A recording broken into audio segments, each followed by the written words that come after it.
Hey guys, this is Keith with Scare Innovations. Just going over our Zombie Zapper. This is our 3-foot medium staff. We have a 6-foot staff and then a smaller 24-inch staff. I was just going to go through some of the features. When you turn the stick on, it goes through a couple of settings. When you first turn it on, it tells you what mode you're on. There are 5 modes. This is mode 5. This is known as Trickster Mode. The second thing it does is it lights up all the LEDs, and that's actually to put a little bit of drain on the batteries. And the third thing that comes up is a green indicator of how much battery you have. It's a rough estimate. Basically, so all 5 green LEDs lit up, that means you're pretty well fully charged, and as you go through the night, it'll gradually reduce down. So in Trickster Mode, the first time I press the button, it's nothing but lights. So this is really nice when you want to play with people in the lines and you can do the thing. The second time I press it, it's all 3 arcs plus lights. So it's kind of nice because you can do this like here, you know, it's like, see, it's totally safe. You know, and then you can scream. I mean, it is designed to be totally safe, but it's very fun. So this mode uses the most power because it's firing all 3 arc reflectors and it's firing the LEDs.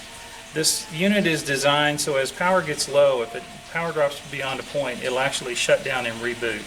If the actor holds the button down during the reboot process, it shifts the mode. So I'm going to turn it off. I'm going to hold the button down. When I turn it on, you're going to notice it's going to, now it's in mode 1. This is the most conservative mode. It only fires 1 LED at a time and it goes up, and then it only fires 1 arc at a time and it goes in a circular pattern. Still very loud. It's great for the startle. In other words, you know, if you approach a noise, it's not as scary, but this coming up out of the dark really gets you. It has a couple, like I say, 4 other modes in there. The other thing I wanted to demonstrate is what's called punishment mode. Our motto is you can't trust your actors. So a couple of things that can burn these out is the actor just holding the button down. Now, if you're holding the button down, you're just making a lot of noise. You're not really scaring anymore. At that point, you're annoying. That gets really irritating after a while. So what we've done is if the actor holds the button down too long, it goes into what's called punishment mode. Now I'm going to hold it, now in Trickster Mode it will go into punishment mode even though it's only flashing LEDs. The purpose of punishment mode is to train the actor not to mess up the prop.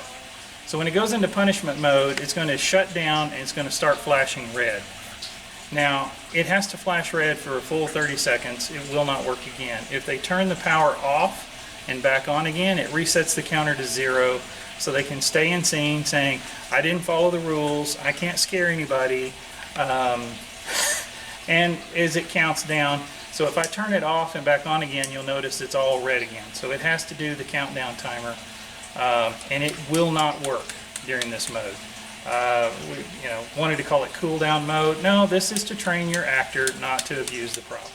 And so once it counts down for the full time, we're going down.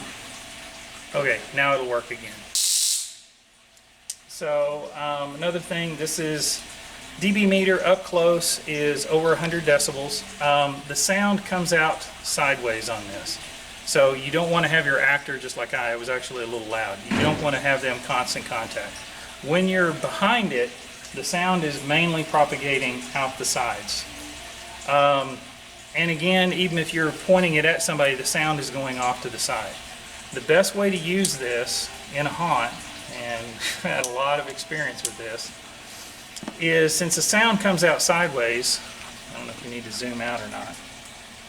So if the actor has it down low and when he fires this, you'll notice the noise gets loud as it crosses that barrier. On my end, it's not near as loud, but that startle, those lights coming up like that right there, just that little quick really gets people.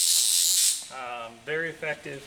And again, that's our, I guess we built our first one 9 years ago. We've had a little bit of experience. These have been modified to that point. These are called the V2Cs, C for color. We have other color options on the light. The default model this year is just black, in other words. So also from our gray ones, if you had our original black ones that we sold at Transworld that were white PVC with black paint that scratched off, the new ones are black all the way through. This is higher grade. This is what's called medical grade PVC. This will not shatter, which we've never had any of the others shatter anyway, but theoretically PVC that has filler in it, this will bend before it breaks. Please don't be banging walls on it though, it's not designed for that. This is a very expensive prop with a lot of electronics in it to keep the actors safe and the patrons safe. So that's an overview of our Zombie Zapper.